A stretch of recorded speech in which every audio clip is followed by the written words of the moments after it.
जय माता दी। प्यारे मित्रों, कैसे हैं आप सब? नमस्कार दोस्तों, स्वागत है आप सभी का। प्रिय मित्रों, आज हम आपके लिए विशेष ज्ञानवर्धक वीडियो लेकर के उपस्थित हुए हैं। आप सभी का एक बार फिर से स्वागत है हमारे चैनल में। आप सभी को मकर संक्रांति की हार्दिक शुभकामनाएं। आइए मकर संक्रांति के अवसर पर मिलकर सुनते हैं आज की पौराणिक कथा।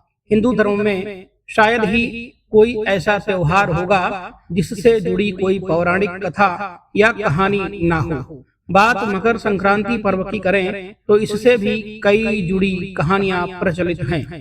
धार्मिक मान्यताओं के अनुसार मकर संक्रांति के दिन ही गंगा मैया भागीरथ के पीछे चलकर कपिल मुनि के आश्रम से होती हुई क्षीर सागर से जा मिली थी। कहते हैं कि इसी दिन भगवान विष्णु ने असुरों का अंत किया था। साथ ही इस पर्व की एक कहानी धर्मराज जी से भी जुड़ी हुई है। इसे इस पर्व में जरूर पढ़ना या सुनना चाहिए। एक समय की बात है जब पृथ्वी लोक पर बब्रू वाहन नाम का एक राजा हुआ करता था। उसके राज्य में किसी चीज की कोई कमी नहीं थी। इसी राज्य में एक हरिदास नाम का ब्राह्मण भी रहता था, जिसका विवाह गुणवती से हुआ था, जो कि बहुत ही धर्मवती और पतिव्रता स्त्री थी। गुणवती ने अपना पूरा जीवन सभी देवी देवताओं की उपासना में लगा दिया था और वो सभी प्रकार के व्रत भी किया करती थी और दान धर्म भी किया करती थी। इसके अलावा अतिथियों की सेवा को वह अपना धर्म मानती थी। ऐसे ही ईश्वर की उपासना करते हुए वह बूढ़ी हो गई। जब उसकी मृत्यु हुई तो धर्मराज के दूत उसे अपने साथ यमपुरी ले गए।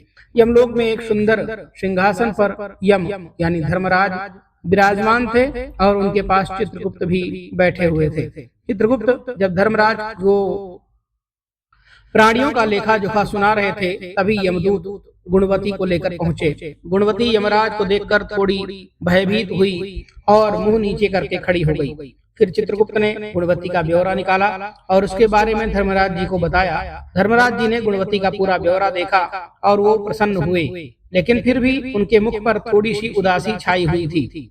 यह देखकर गुणवती ने पूछा, हे प्रभु, मैंने तो अपना जीवन काल में सारे सत्कर्म ही किए हैं, फिर भी आपके मुख पर उदासी क्यों छाई है? प्रभु, क्या मुझसे कोई भूल हो गई? धर्मराज जी ने कहा, हे देवी, तुमने सभी देवी देवताओं के व्रत उपासना किए, लेकिन कभी भी तुमने मेरे नाम से कुछ पूजा पाठ या दान नहीं किया। धर्मराज जी की बात सुनते ही गुणवती क्षमा याचना करने लगी और कहने लगी, प्रभु, आपकी उपासना के बारे में मुझे कुछ पता नहीं है। कृपा करके कुछ ऐसा उपाय बताइए जिससे सभी मनुष्य आपकी कृपा के पात्र बन सकें। मैं आपके मुख से आपकी भक्ति का मार्ग सुनना चाहती हूँ और मेरी कामना है कि मृत्यु लोक में वापस जाकर मैं आपकी भक्ति करूं और सभी लोगों को इसके बारे में बताऊं।